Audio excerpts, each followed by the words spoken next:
बुलढाणा जिल्ह्यातील लोणार तालुक्यातील चिखला येथे छत्रपती शिवाजी महाराज यांच्या शिवस्मारकावरून झालेल्या 2 गटाच्या वादातून महिलेला झालेल्या मारहाणीच्या निषेधार्थ सकल मराठा समाज नांदेडच्या वतीने जिल्हाधिकाऱ्यांना निवेदन देण्यात आले।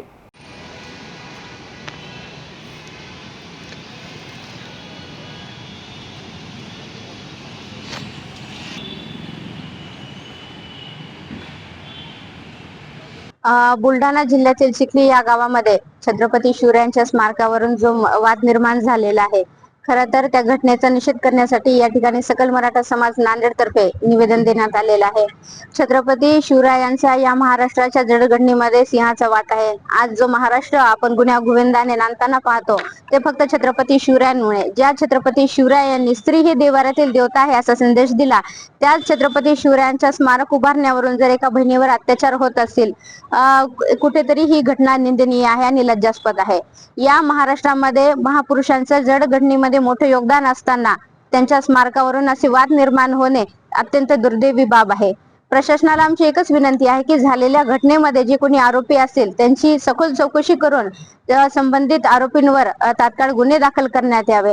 या महाराष्ट्रामध्ये शांतता आणि सुव्यवस्था कशी अबाधित राहील याकडे प्रशासनाने सहकार्याच्या भूमिकेने पाहावं आणि ज्या ज्या ठिकाणी स्मारके उभे करण्यात येत आहेत, खरं तर जयंती पुण्यतिथीच्या पार्श्वभूमीवर अनेक महापुरुषांचे स्मारक उभारण्यात येतात।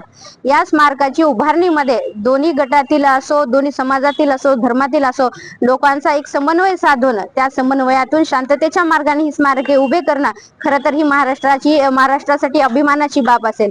या ठिकाणी प्रशासनाला मी एवढीच विनंती करतो की स्मारकाचं संरक्षण असेल, स्मारकाच्या उभारणीमध्ये प्रशासनाने प्रमुख भूमिका घेऊन येणाऱ्या काळामध्ये अशा गोष्टी या महाराष्ट्रात घडणार नाहीत यासाठी त्यांनी लक्ष द्यावे। या ठिकाणी सकल मराठा समाजाच्या वतीने निवेदन जिल्हाधिकारी महोदयांना देण्यात आलं आणि निवेदन देत असताना जिल्हाधिकारी महोदयांना तिथे जे प्रकरण घडलं त्या प्रकरणाची सविस्तर माहिती दिली आणि त्या जे कोणी समाजातील तेढ निर्माण करणारे बांधव होते त्यांच्यावर योग्य ती कारवाई व्हावी अशी सर्व सकल मराठा समाजाच्या वतीने मागणी केली। त्या ठिकाणी संघर्ष योद्धा मनोज जरांगे पाटील त्या ठिकाणी गेले आणि भेट दिली असताच मनोज जरांगे पाटलांनी सांगलं की येणाऱ्या 25 तारखेच्या नंतर आमची भूमिका कळू।